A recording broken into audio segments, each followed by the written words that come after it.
Welcome to another episode of A Pint with Seaniebee, coming to you this time from Toronto in Ontario in Canada, at the home of a very good friend of mine, somebody I've known for close to a decade.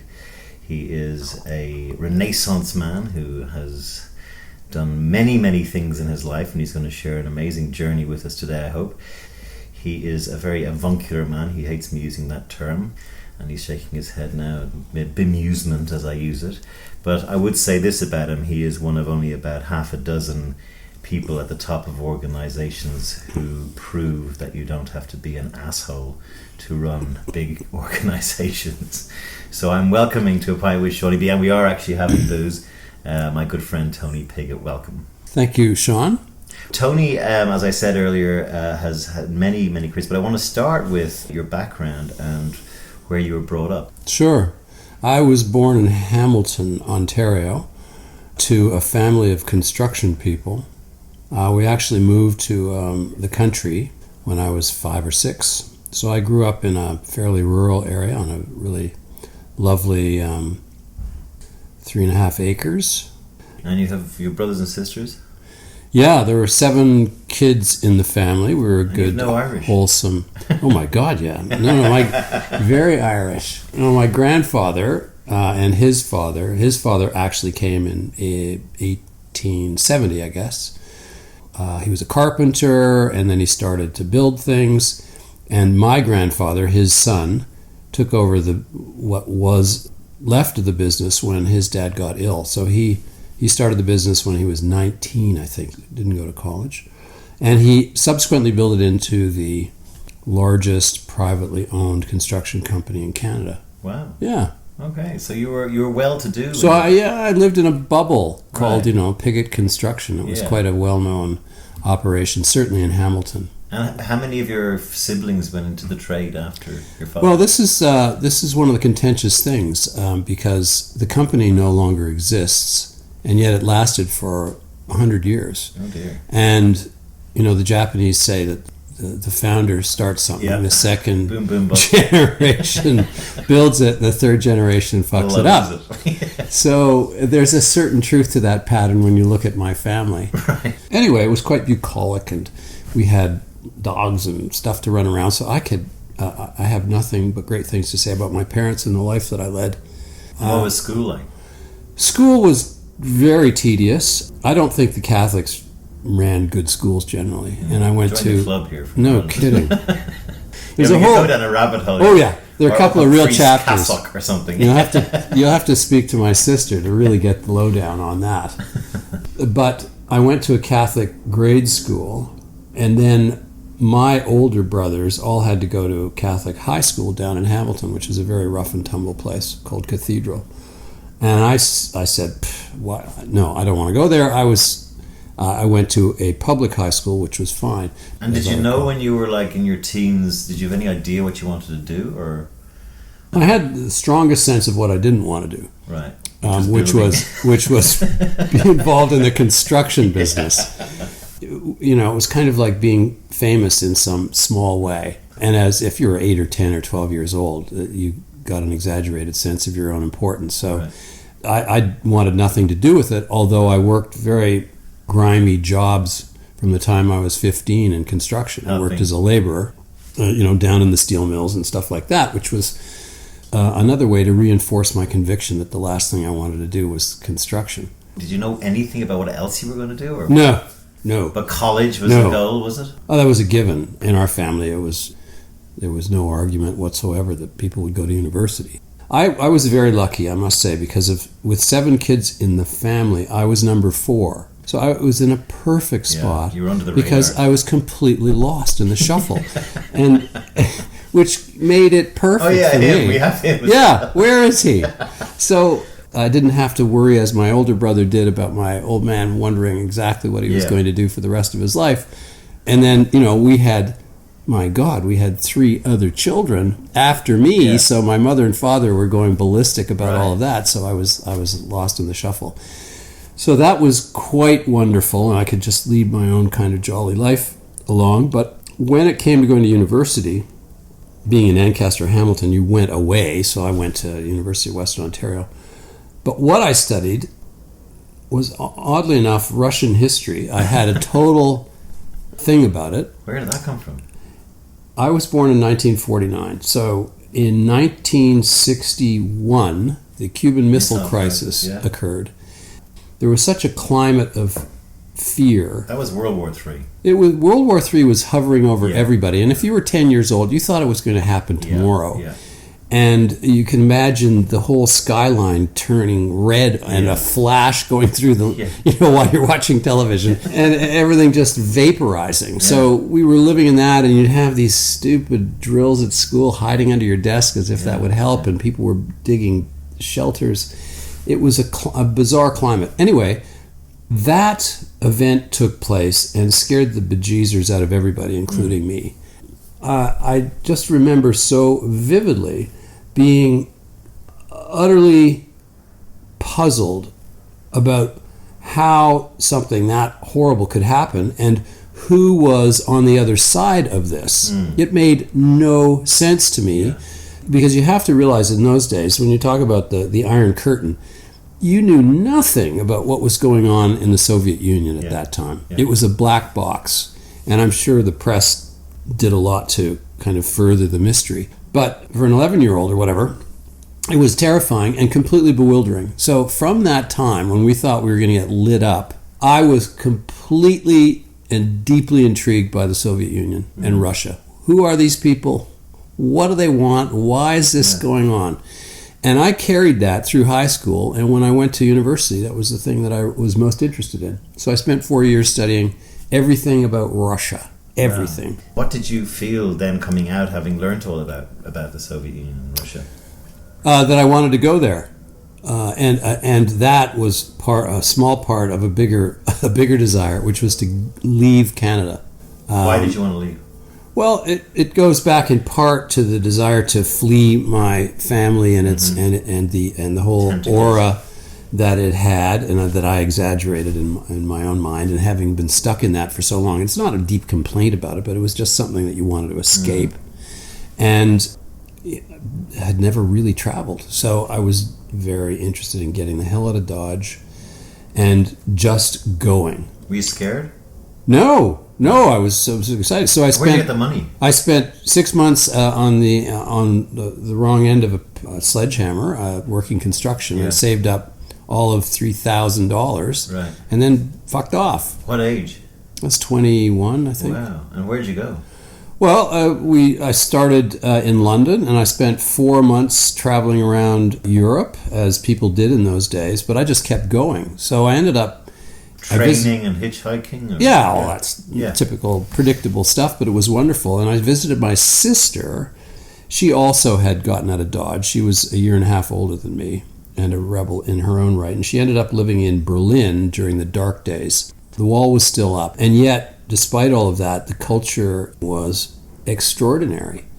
Edgy, decadent, and because I gather it always had been and just didn't go away.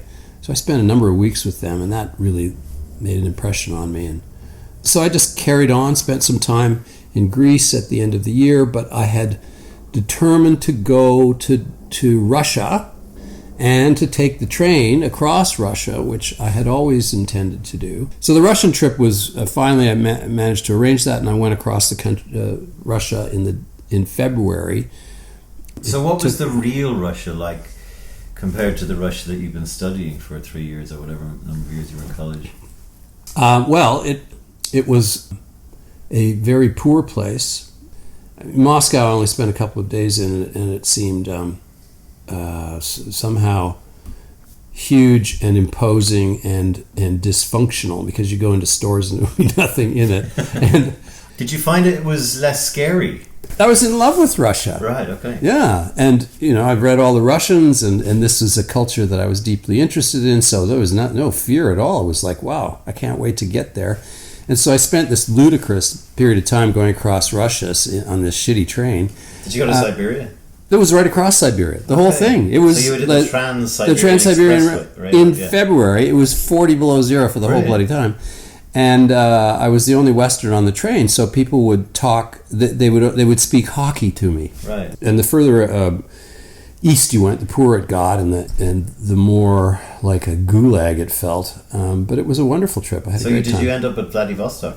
No, they didn't let you go there because it was a military thing. It was a place called Khabarovsk. Right. And then I got a boat from there and I took it to Yokohama and then spent 5 months in Japan. And mad as well. Crazy.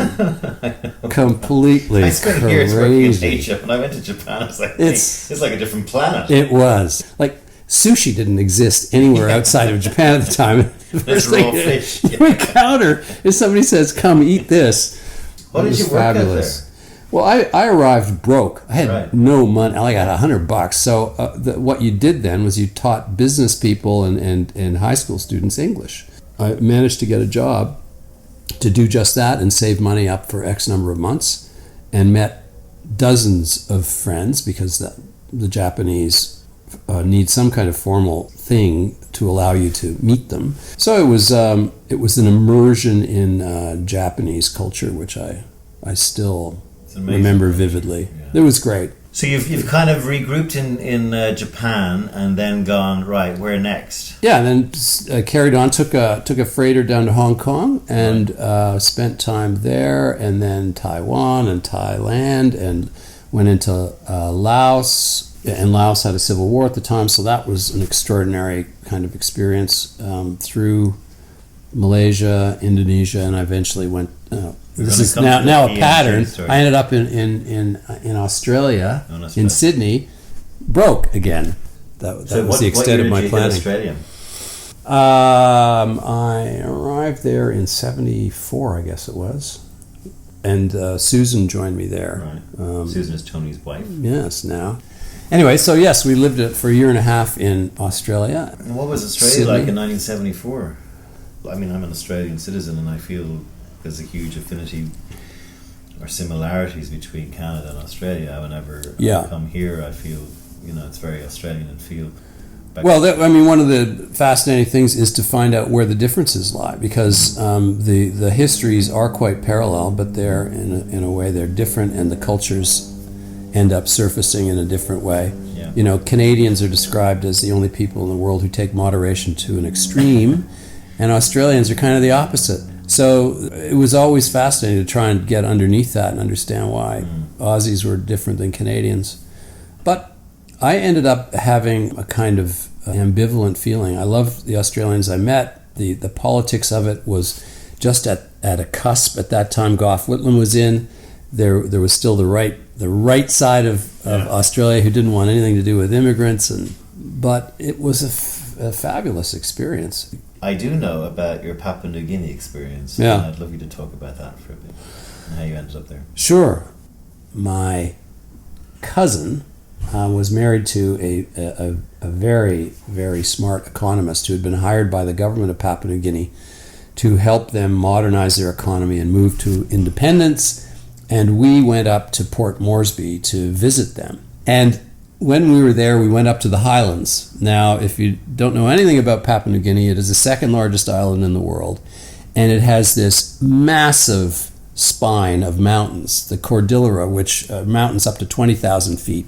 And in them, these hundreds of pockets of valleys and these rugged valleys, isolated valleys, you've got hundreds of isolated groups who speak their own language. And there are 750 different languages in Papua New Guinea. Many of whom do not know the West exists. They didn't. Right. They're yeah. tribes people in a jungle. Yeah. Anyway, so we ended up going up to the highlands when we arrived in this Neolithic culture and these extraordinary people, and the Highlanders are as rugged and tough and different that you can find. So we decided that we would be nuts to not stay. So we ended up twisting ourselves in a knot and got ourselves jobs in a Catholic mission in a more remote part of the highlands called the Tari Basin. You land on a gravel strip and you're surrounded by volcanoes in this massive valley at 5,000 or 6,000 feet. And there's a quote high school run by the Catholics that's 7 miles out of town on a shitty ass mud track that you go in your 4x4 and you get out to. And there is this idyllic campus with thatched roofs, and the Catholics, because they were the richest, would actually host all of the other denominations that had missions in the valley. Yeah. And the valley was one of the last places in New Guinea that had contact between white, the kind of Westerners and the Papua New Guineans. So you had all these funky fundamentalist sects that carved up the valley, and they were the the Asia Pacific Seventh-day Adventists. You had Asian Pacific, the locked up Presbyterians. Yeah, they were, and it was and so they would send their kids out of bush school. The best kids would go to the high school, and they would all come in there and stay in their little huts. And every morning, the missionaries from the different places would come in, and you'd hear a cacophony of singing, because each of them would have their own little drills, religious drills that they would take them through. And then they were released, and everybody got back to normal. just did teaching. A lot of my listeners are quite young, because part of the idea of the podcast is maybe younger people getting a view from a bit of wisdom from us oldies about what our life was like. But can you explain this concept of missions and why the churches were out there? Because today they can hardly keep their own flock in order, or their own management in order. What was the trade-off there? The kind of intensity of the mission, let's call it that, varied quite a bit. Some of the fundamentalists who believed that it was required that everybody on the planet could read the Bible. So the extreme versions of all of this were sects, usually American, that would go into the most remote places in this country with 750 languages. They would find their way into these places. They would learn the language. They would translate the Bible into that language. They would teach that to those people, and that was a process that they believed was essential for basically the enlightenment and the saving of those people. So there were variations less severe than that, but all more or less on the same kind of moral high ground. People needed to be saved. They needed to be exposed to the Word of God through the Bible and all this crap. I get that bit, but if you and I are in charge of a tribe where we go, these guys are taking the piss, let's just pretend that we're interested, so we get the blankets and the food and whatever else they've got. Was there kind of a skepticism and a sarcasm evident from some of these tribes? Totally, yes, absolutely. But you couldn't safeguard everybody. So some young people would be pulled in even more deeply. But to tell you how diabolical it was, everybody manipulated the people in that valley on the basis of the power of technology. No, the power of God, Tony. I know, but it was manifest through things like electric lights, as if God, and cars. And you want to know how, what kind of mojo we've got going? Look at this. This is a vehicle that you can get in. Or even the priests would have fun flicking lights and saying little miracles. But it was awful. But the point is that these people were not stupid, and they would go along with it to a large degree. But a lot of them ended up basically abandoning much of what they believed in, and these kids would end up distanced from their cultures, going to towns, not having anything to do. So I have no time for fundamentalist missionaries. I have more time for Catholic missionaries, because they always had a balanced view, and they were trying to train kids to have skills and to cope with all of this. And certainly in the teaching I did, a lot of it was to learn about their culture and teach back to them that their culture was of equal value, et cetera, et cetera. So that was a mind-boggling and sobering experience for me. Talk me through you've made this mental decision to go there, and you're in the middle of bloody nowhere with prehistoric, in many cases, tribes people. But you're going to sleep in a tent with a mosquito net every night for months and months and months, with your girlfriend. I mean, at what point did you go, we are out of our fucking minds doing this? Well, the only thing that chased us away was that the people that we knew in Port Moresby doing the economic plan for the new country, David Beatty sent reports up that they'd done research in the country to discover that kids who were being taught in these schools, that 70% of them would never find a job. Right. Yeah, so here we were having this experience of a lifetime. It's great for me and Susan, but lo and behold, we're teaching these kids to abandon their culture and actually giving them nowhere to move as new kind of quasi-modernized Papua New Guineans, and that was disgusting. So we resigned and left earlier than we thought. We were only there for a year and a half. We were going to stay longer. But that was really depressing. And in fact, when you look at what's happened in Papua New Guinea, there's been so much disruption, and a lot of it has to do with these very dynamics. That kids get some education, they see what else is possible. There's actually no way of getting a job and making money, so they leave their rural villages and whatnot, and they go into towns, and all sorts of shit happens. So they've had... So is the lesson the best thing to do with prehistoric tribes is to leave them be? I think so. I think that the idea of wading in there the way we did was just utterly irresponsible. If there isn't a plan and an understanding of how this will evolve in a way that integrates what they have now with a degree of modernity, because you can't deny people the chance to save their children or to, sure, I mean, those fundamental things. But it's the idea of being so swept up in your own superiority that you impose an education on them and have not done anything to actually look at what the repercussions are. I mean, for me, the irony is I'm a moral atheist, and I've talked about this a bit on podcasts, but yeah, we're going in preaching a fairy tale to people who believe in fairy tales, but they're different fairy tales. They believe in the sun and the moon and the stars or whatever they believe in. And we're going, no, we've got the right one here. Actually. Yeah. It's equally preposterous, actually, if you put them side by side. They're both preposterous. Both preposterous. Yeah. And that's honestly one of the most profound things that I've been lucky enough to experience was the fact that my culture and my belief system, which was so rigid when I went in there, got blowed up real good. Yeah, I bet. It was just like, are you kidding? Did you get disillusioned? I got basically sobered up about our own belief system, just not just religion, but the whole belief in the superiority of our culture and our way of life, our world view. That's what we confronted, that there were other incredibly rich and distinct points of view that were equally valid, totally different, and that these people weren't going to abandon what they were thinking to absorb what I was all about. It's probably something you should learn a lot earlier, but that's when it got most to me. Most people don't learn at all. No. And that lesson has stayed with me forever. So the two of you made a decision one night, we're getting out of here. We had to go, yeah. And what did you do then?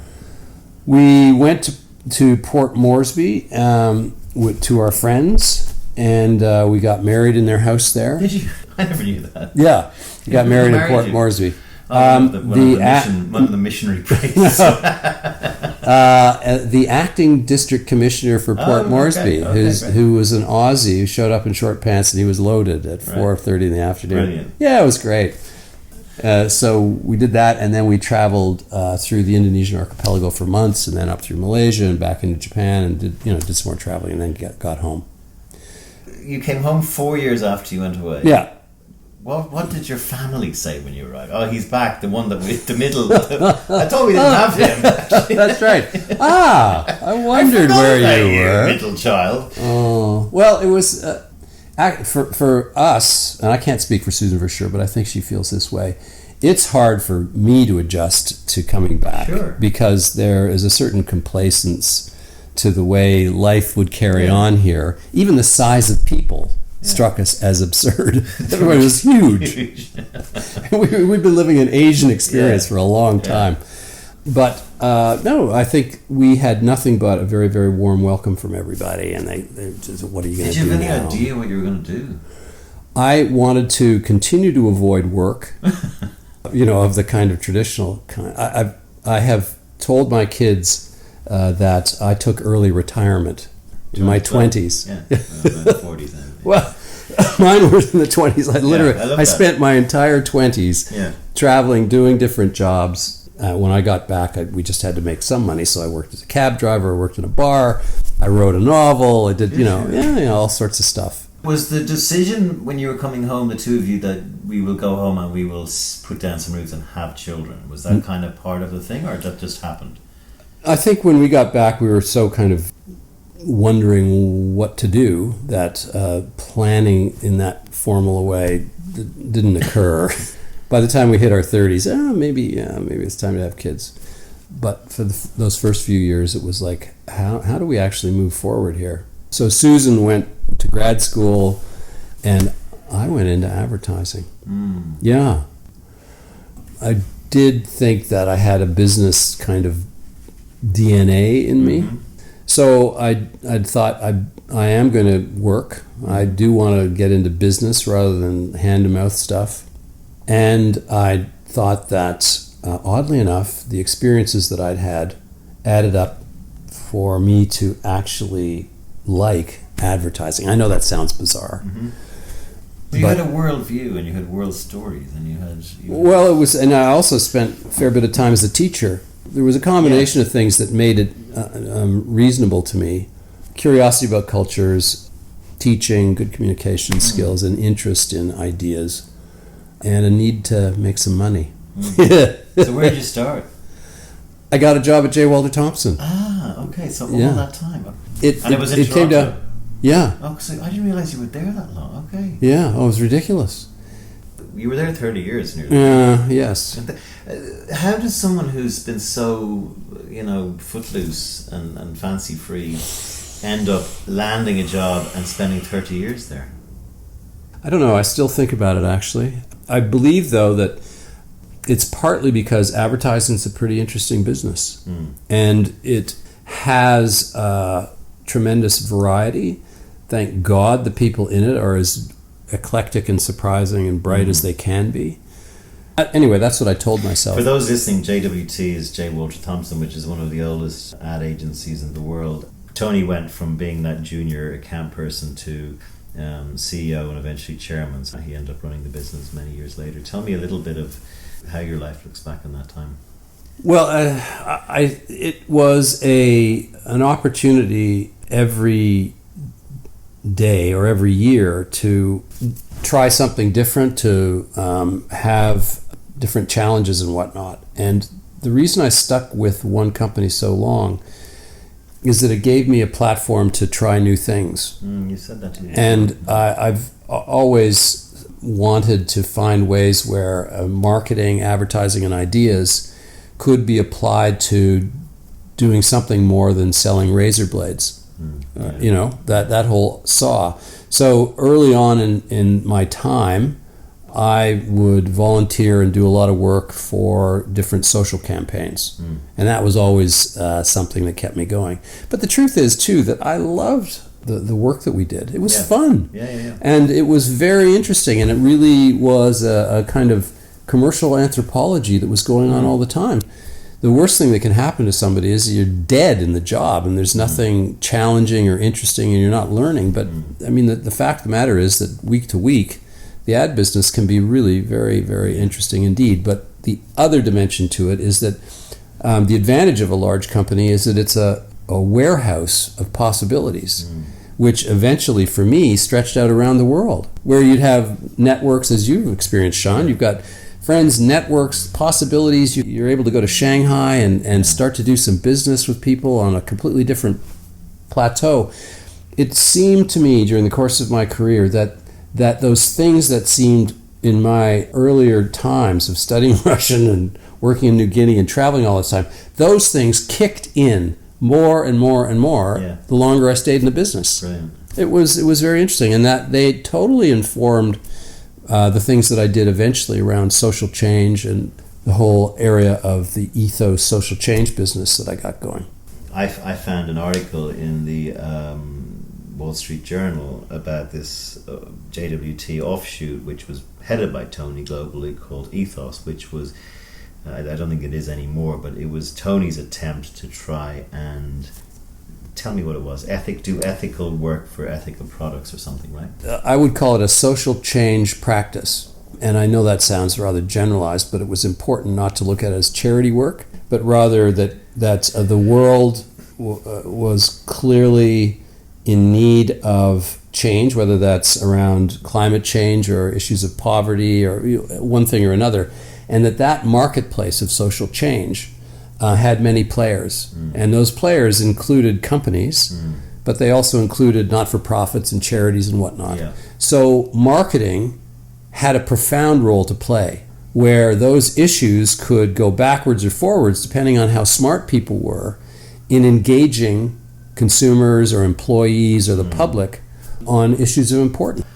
So what happened then was Tony retired out of JWT, and then I think that was the perfect storm. You had ethos, advertising for 30 years, your early experience working in many of the remote countries of the world, seeing artisans in place, and that's where we kind of started working a lot together, which was when the formation of what you're still working on today, which is BrandTrade. Tell me a little bit about how you decided to set up BrandTrade and what it is. Sure.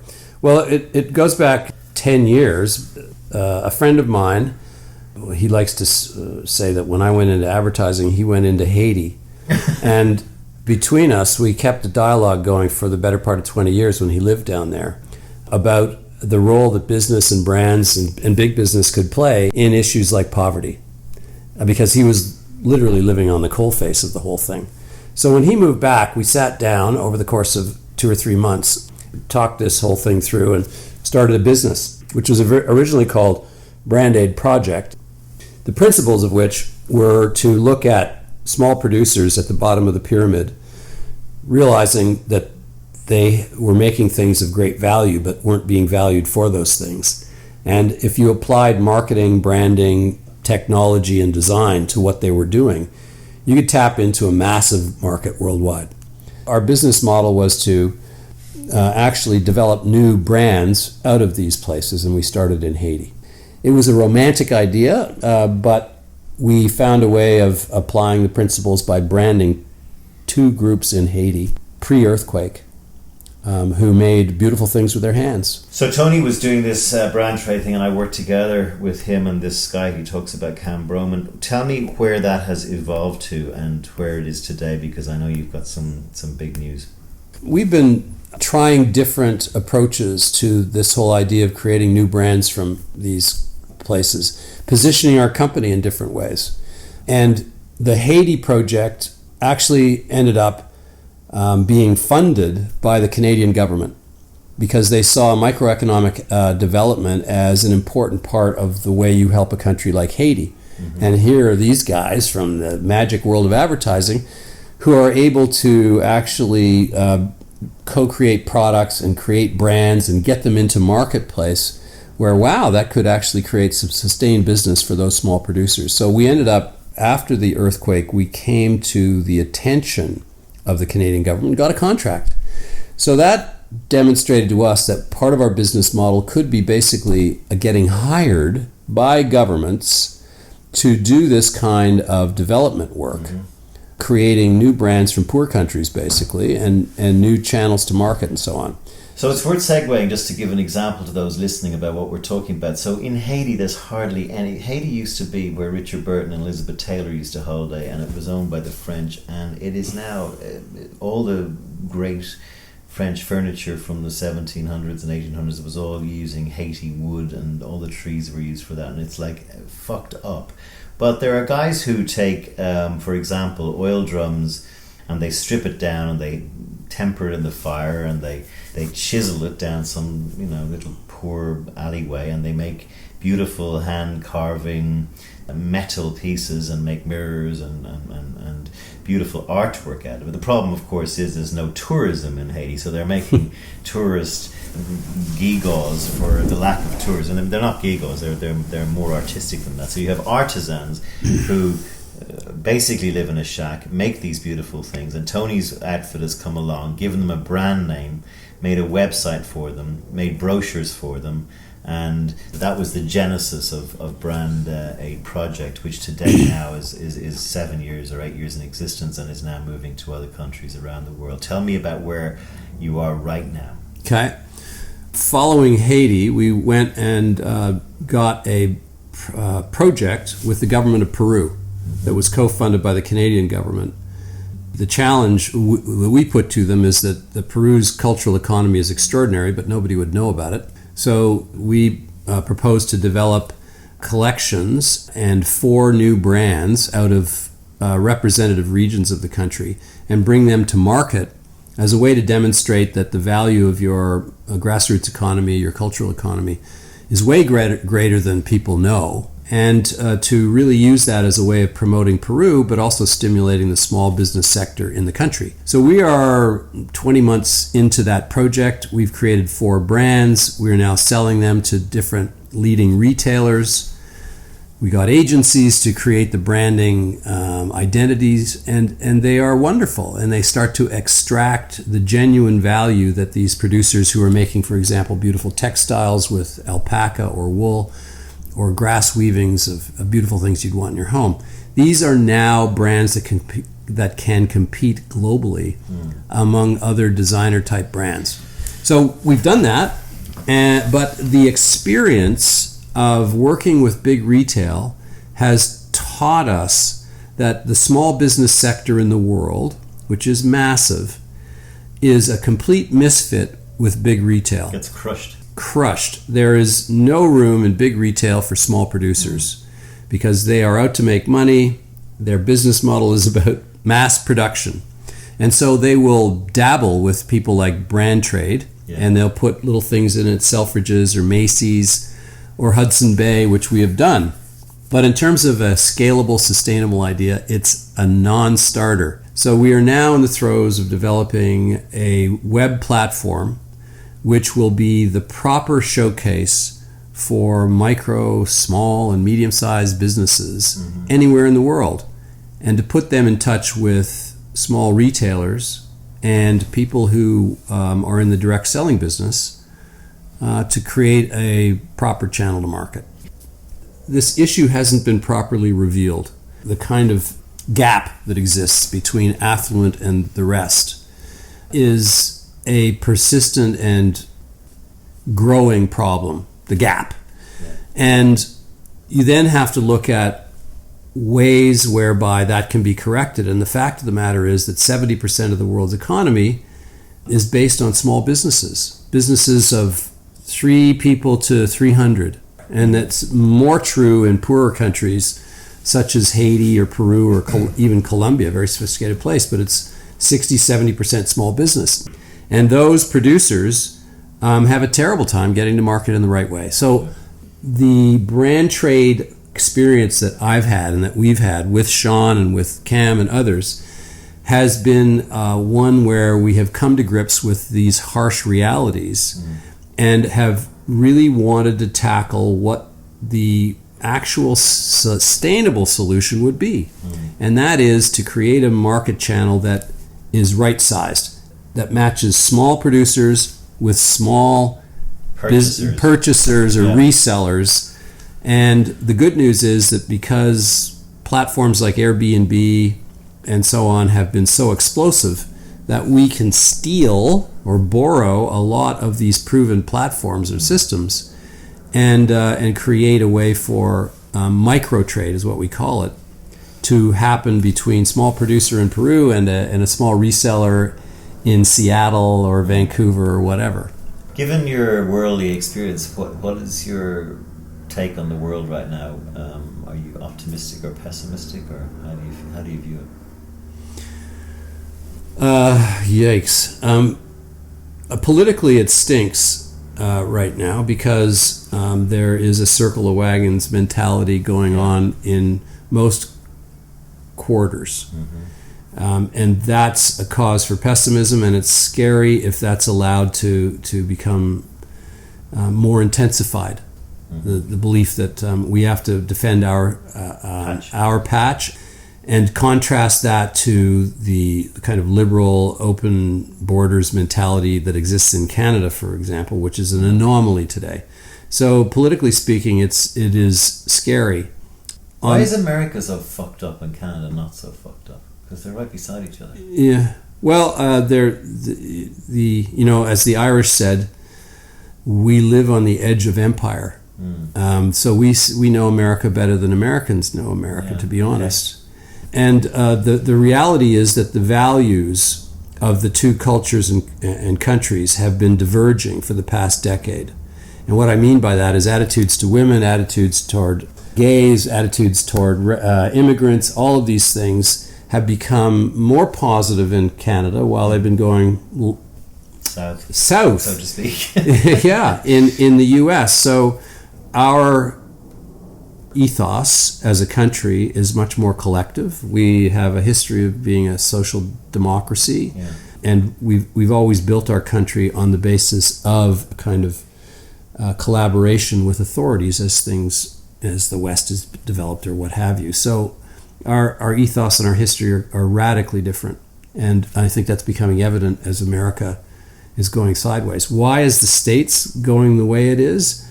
I did a lot of work in the sustainable development field during the ethos days, and I looked very closely at why Americans were so steadfast in their belief of the American dream, because it was persisting in the mid 2000s when we were looking at it closely. Why are people not becoming more responsible and understanding? It's because so many people in the United States have embraced deeply this belief that I can make it. That's falling apart. And the problem with that word, that sentence, is I, right? Yeah, exactly. Yeah. America's let a lot of people down, and so it is a moment for leadership there, which is going to take things one way or the other. And that's what's scary. Yeah, so, I since I haven't been here in 2.5 years, and we haven't weirdly met since in that time, but you've been double grandparented since then. What would you say to your two granddaughters? What advice would you give them, given that great story you just told on the podcast? Ooh, yeah. Don't take yourself seriously, but take your life seriously. That'd be one. Huh? I've always taken my life seriously. Okay. I think. But you took a lot of chances. And yes. No. Exactly. And I think that's a good point. You do have to be prepared to take risks, meaning do things that you feel you need to or want to, with not really knowing what the outcome is going to be. Mm-hmm. And I think that's essential for people. The things that I would ask them to consider are much more pragmatic too, like learn some languages and keep your minds open to the world. The pressure I put on my kids was very limited, but one thing that they were obliged to do was get the hell out of Canada, go and be an immigrant somewhere, work in another place, and I think that will kind of give you the scar tissue that will do you good in the end. Tony Pigott, as ever, a pleasure to sit down and have a chat with you. I learned an awful lot of things about you that I didn't know, and I told you that was going to happen. Yeah. The best of luck with BrandTrade. I'll put a link on the podcast blurb for anyone listening who wants to find out more about it. It's been a pleasure having a pint with you, and I hope to see you again soon. Sean, that was fun. Take care. All right.